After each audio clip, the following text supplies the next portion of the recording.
रुसली कुंकू हसलं मालिकेच्या आजच्या भागामध्ये आपण पाहणार आहोत की आता कृष्णा सगळ्यांसाठी जेवण बनवत असते.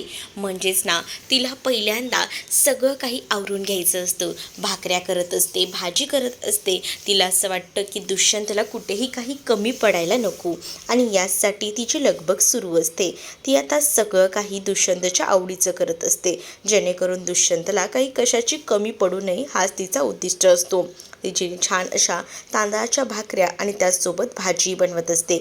बाहेर दुष्यंत आणि त्याचसोबत बबन्या बसलेले असतात. दुष्यंत थोडा टेन्शनमध्ये असतो. बबन्या त्याला विचारतो की दाजी काय झालं आहे. त्यावर दुष्यंत सांगतो की मला ना आमच्या पुढच्या भवितव्याचं टेन्शन आहे. म्हणजे काही झालं तरी हा संसाराचा राडा पुढे मलाच चालवायचा आहे ना, आणि त्याचसाठी मी जास्त विचार करतोय की कसं हे सगळं मॅनेज होईल. त्यावर बबन्या दुष्यंतला आधार देत म्हणत असतो की तुम्ही आहात ना, तर तुम्ही सगळं काही व्यवस्थित कराल यावर माझा पूर्णपणे विश्वास आहे. कारण तुमच्याने सगळं शक्य आहे, तुम्ही ह्या सगळ्या गोष्टी करू शकता, असं देखील आता बबन्या जो आहे तो दुष्यंतला म्हणू लागतो. दुष्यंतला या सगळ्या गोष्टी ऐकल्यानंतर आता दुष्यंतलाही धीर येतो. दुष्यंत म्हणत असतो की कृष्णासाठी मला हे सगळं करावंच लागणार आहे आणि मी काही गोष्टी ठरवल्यात. गावात राहून काहीच होणार नाही आहे, पण मला गावाबाहेर जाऊन बऱ्याच गोष्टी साध्य करायच्या आहेत आणि त्यासाठी मी वाटेल ते करायला तयार आहे, असं देखील आता दुष्यंत म्हणत असतो. इकडे कृष्णा भाकरी वगैरे बनवत असते, पण भाजीत घालायला तिच्याकडे मसालाही नसतो. ती विचार करते की आता काय करू, मसालाही नाही आहे, पण जेवण तर व्हायला हवं. मग ते जेवण कसं करायचं हा मोठा प्रश्न असतो. आणि त्याच वेळेला आता त्याच्या लक्षात येतं की इकडे तर आता येऊन विचारत असतो की काही आणायचं आहे का, सगळं आहे ना. मग त्यावर बबण्याला ती म्हणत असते की हो सगळं काही आहे, आणि त्यानंतर ती मसाला वगैरे आणायला सांगत नाही. पण त्याच वेळेला बबण्या तिला म्हणतो की जरा नंतर दुष्यंत सरकारांशी बोलून घेशील, कारण आहे ना जरा ते टेन्शनमध्ये दिसले, ते मला दाखवत नाही आहेत, पण त्यांनी असं बोलून दाखवलं आहे की त्यांना तुमच्या पुढच्या संसाराची काळजी वाटते. म्हणूनच मी तुला सांगतोय जरा प्लीज प्लीज हा काहीतरी कर, जेणेकरून ना त्यांनाही थोडं बरं वाटेल, असंही आता इकडे बबन्या हा कृष्णाला सांगून समजावू लागतो. कृष्णा म्हणत असते की हो मी करते, तू काळजी करू नकोस, असंही आता सांगितलं जातं. एवढ्या सगळ्या गोष्टी जेव्हा आता सांगितल्या जातात ना, तेव्हा मात्र आता कृष्णाला आता हेच हवं असतं की काही झालं तरी दुष्यंतला त्याच्या आवडीचं सगळं काही बनवून द्यायचं, म्हणजे त्याला खुश करायचं असा तिचा उद्दिष्ट असतो. आणि यासाठी तिने आता जीवाचं रान केलं असतं. तिला असंच वाटत असतं की आपण कुठेही कमी पडायला नको, कुठेही काही वाटायला नको, आणि म्हणूनच ती आता हे सगळं काही करत असते. दुष्यंतने आता ठरवलेलं असतं की गावात राहून आपलं काही होणार नाही, त्यापेक्षा आपलं क्वालिफिकेशन झालेलं आहे, आपण जर पुण्यात जाऊ तर निदान आपल्याला नोकरी तरी लागेल, आणि यासाठी तो आता पुण्यात जाण्याचा निर्णय घेत असतो. दुसरीकडे आपल्या रूममध्ये बायजा इकडे तिकडे फेऱ्या मारत असते. बायजा जेव्हा इकडे तिकडे फेऱ्या मारते ना, तेव्हा आता बायजाला सगळं तेच आठवत असतं की कसं दुष्यंत तिला सोडून गेला होता, दुष्यंतने तिला किंमतही दिली नाही. या सगळ्या गोष्टी ज्या आहेत ना त्या आता आठवू लागतात, आणि त्यामुळेच ना आता खूपच जास्त त्रास होत असतो. मग ती आता विचार करत असते की माझ्यापासून कृष्णाने हे सगळं केलेलं आहे, म्हणजेच माझ्यापासून कृष्णाने मुद्दामून दुष्यंतला लांब केले, पण मी सुद्धा तितकीच हुशार आहे, मीही कृष्णाला दुष्यंतला मिळवू देणार नाही. ती जर माझ्या मुलाला माझ्यापासून लांब करत असेल तर मी सुद्धा तितकीच हुशार आहे, मीही माझ्या मुलाला तिच्या जवळ जाऊ देणार नाही, आणि त्यासाठी मी काही करायला तयार आहे, असं देखील आता ती मनातल्या मनात बोलत असते. तिची आता खूप जास्त गडबड झालेली असते. आणि त्याच वेळेला तिला हे सुद्धा आठवतं की आज मला ती अनुसया दिसली होती, खरंच ती अनुसयाच होती का, की मला भास होत होता, आणि आज कित्येक वर्षानंतर हिने ढोलकी वाजवली आणि त्यामुळेच मला हे सगळं आठवलं का, असा विचार देखील बायजा करत असते. बायजाच्या मनामध्ये एक नाही हजारो प्रश्न येत असतात, कारण तिला तो आज ढोलकीचा आवाज ऐकू आलेला असतो, आणि त्यामुळेच ना तिला पूर्वीचे तिचे ते दिवस आठवतात.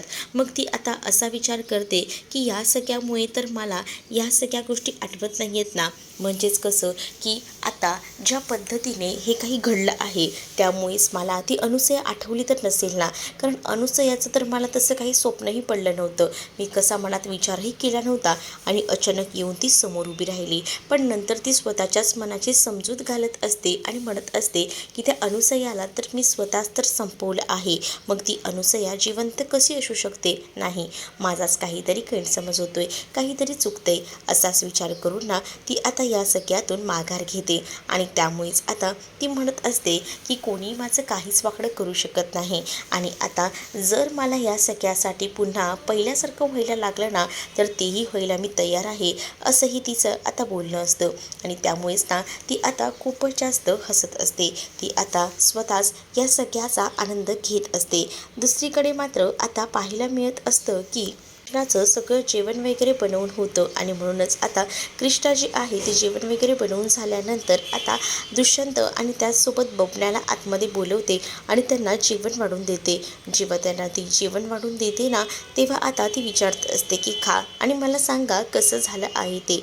आणि त्याच वेळेला आता दोघंही जण खायला बसतात आणि त्याचवेळी दुष्यंत सांगत असतो कृष्णाला की छान झालं आहे. पण दुष्यंतच्या चेहऱ्यावरून आता कृष्णा ओळखून जाते की काही छान वगैरे झालेलं नाही आहे, माझं मन राखायचं म्हणून हे बोलत आहेत.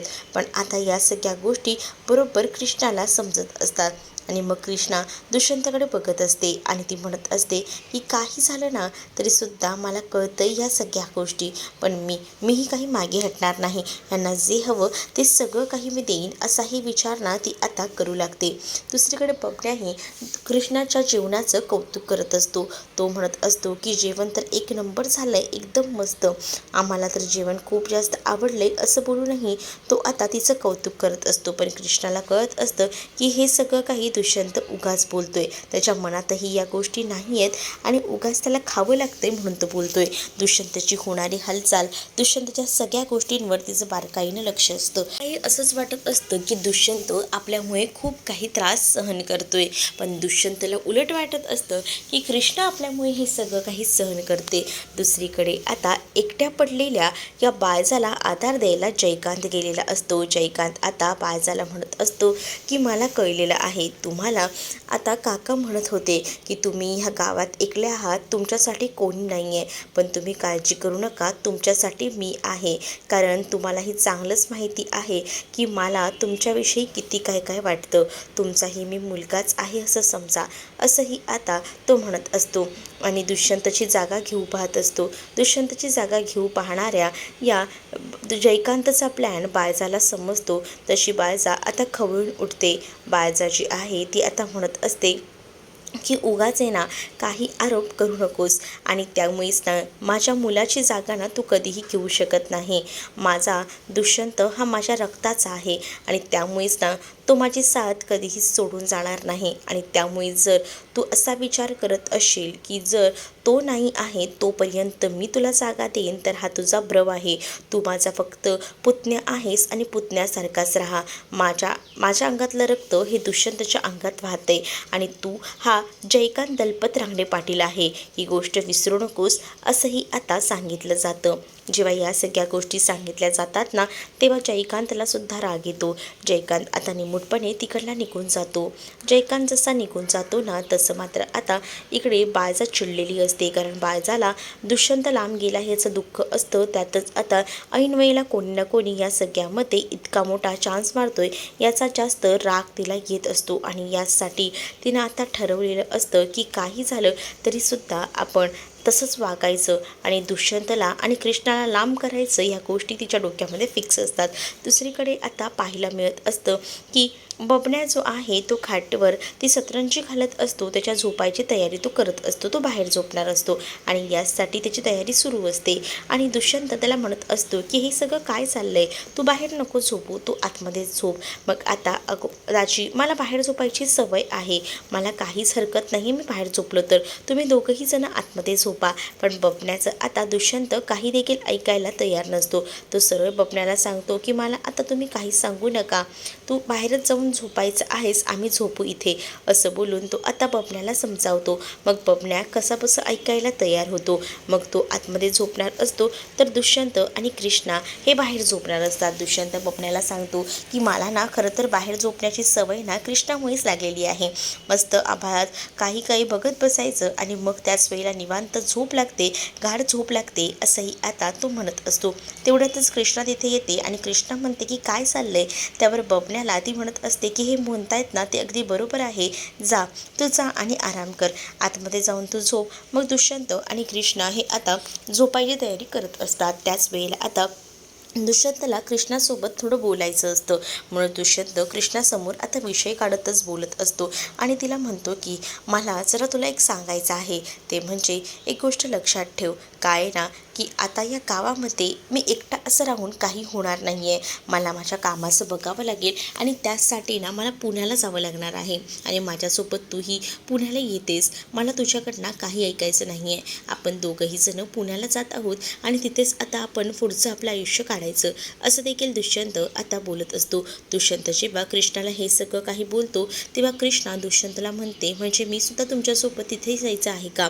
मग आता दुष्यंत विचारतो की का तुला यायला जमणार नाही आहे का.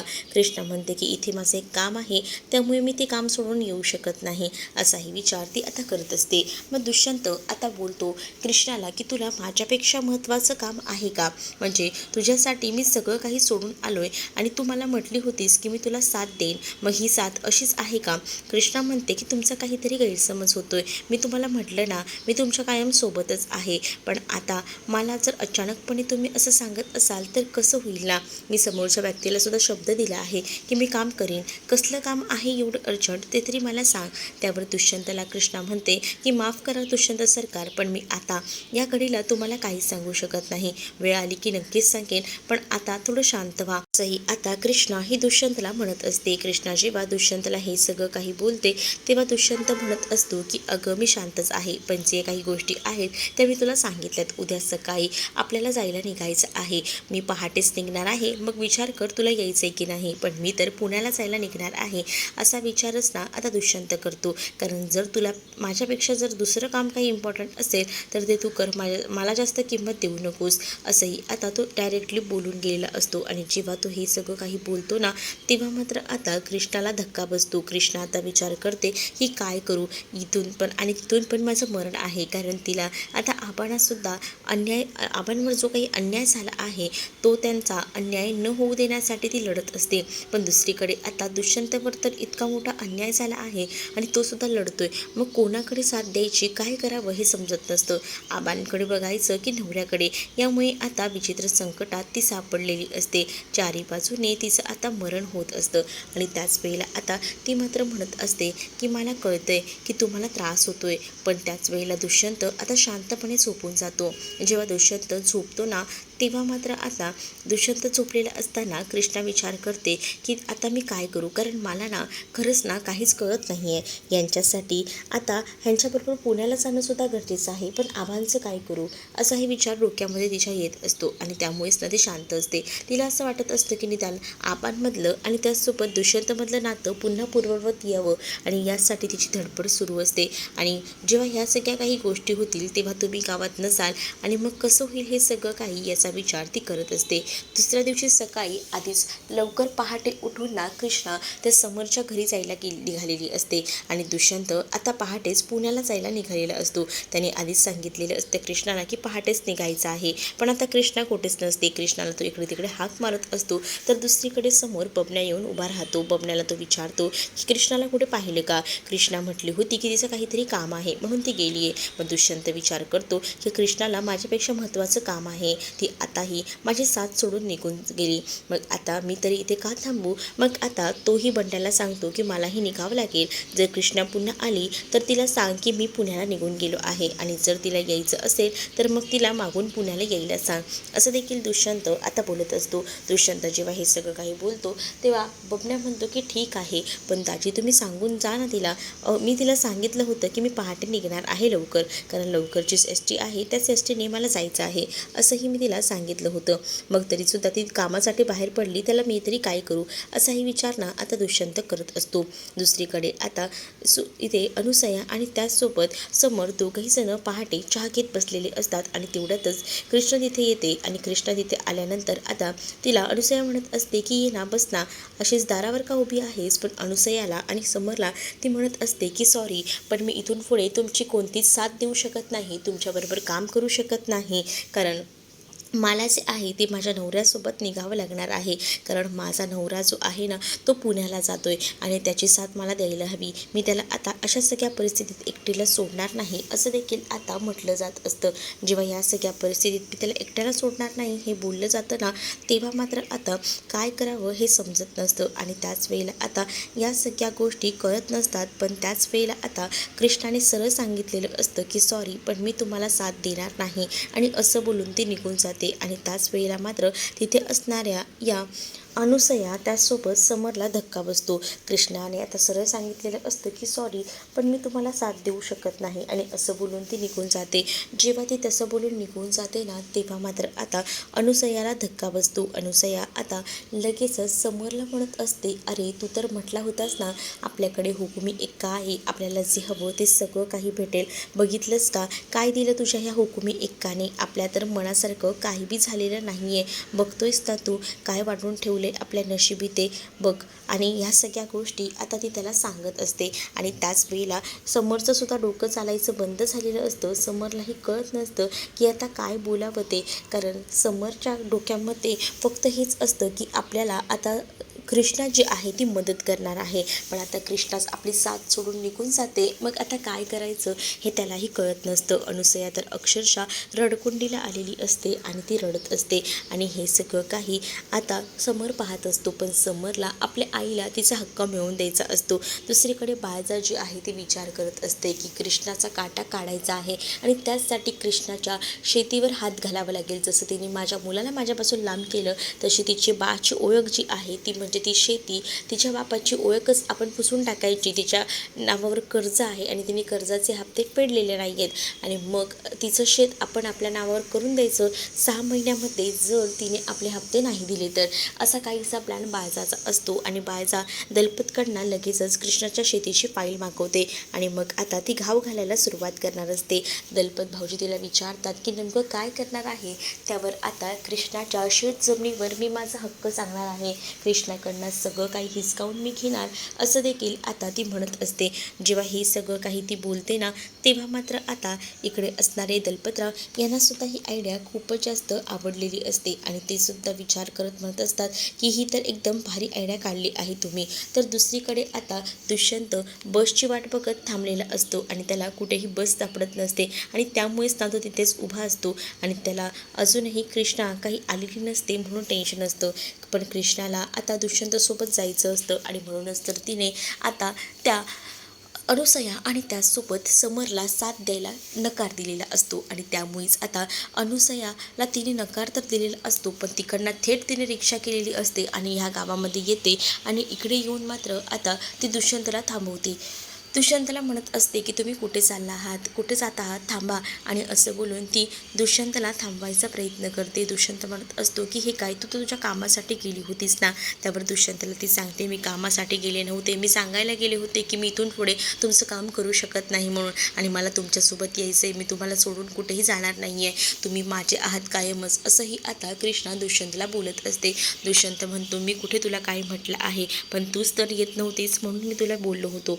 पण ठीक आहे, जर तू माझ्यासोबत येत असशील तर आपण दोघंही जण पुण्याला जाऊ. मग आता कृष्णा दुष्यंतला घट्ट मिठी मारते आणि त्याला सोडून कुठेही जायचं नसतं. आणि यासाठी ती आता त्याच्याबरोबर पुण्याला जायचा निर्णय घेते. आणि त्यामुळे दुष्यंतही खुश होतो. दुष्यंतही विचार करतो की चला फायनली आपल्यासोबत कृष्णा येणार आहे म्हटल्यावर तोही खूप जास्त हॅप्पी असतो. रस्त्यावरच आता कृष्णा दुष्यंतला मिठी मारते. आणि त्याच वेळेला ना आता तिकडनं ना बबन्या धावत येतो. आणि बबन्या जसा धावत येतो तसा कृष्णाला एक मोठी बातमी देतो आणि म्हणत असतो की बाळजाबाईंनी तुझ्या शेतजमीन ताबा घ्यायचा ठरवलं आहे आणि यासाठी तुला लवकरात लवकर यावं लागेल. चल, कारण तुझी आई ना ढाय मोकळून नडते तुझ्या घराकडे, हे सगळं चाललेलं आहे असं देखील आता ती म्हणत असते.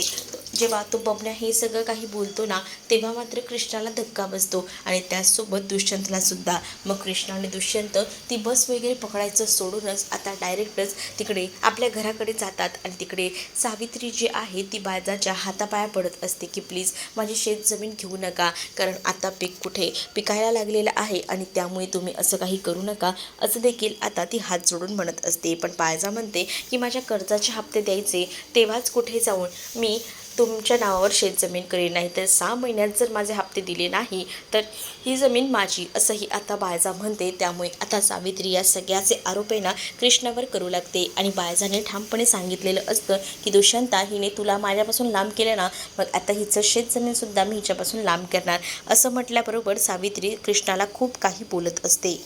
या सगळ्याचा कृष्णाला खूप मोठा धक्का बसतो. तर तुम्हाला हा भाग कसा वाटलाय कमेंटमध्ये मला नक्कीच सांगा आणि अशाच नवनवीन भागांसाठी आपल्या चॅनलला सबस्क्राईब करायला विसरू नका. चला तर मग भेटूया पुढच्या भागामध्ये. तोपर्यंत टाटा बाय.